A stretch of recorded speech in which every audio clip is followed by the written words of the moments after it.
দর্শক, আছি আমি এখন দপ্তর হাটে। এটা হচ্ছে নাগরপুর, টাঙ্গাইল। তো প্রতি সপ্তাহে শনিবার মঙ্গলবার এখানে হাট লেগে থাকে। তো এখানে এক চাচা বসে আছে, তিনি বাঁশ বিক্রি করার জন্য আসছে।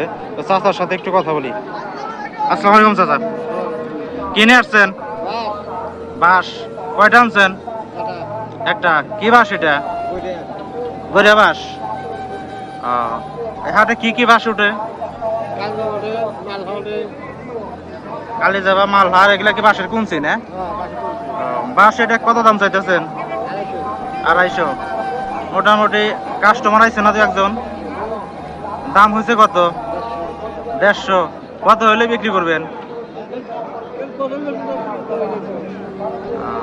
200। 200 মতো হলে এবার বিক্রি করে দেবেন আর কি। দর্শক বন্ধুরা, দেখছেন কাকা একটা বাঁশ আনছে। এটা হচ্ছে বড়িয়া বাঁশ, তার নিজের বাড়ি থেকে নিয়ে আসছে। তো উনি 250 টাকা দাম চাচ্ছে। এই বাঁশটি যদি 200 টাকার মতো কোনো ক্রেতা পায় তাহলে উনি বিক্রি করে দেবেন।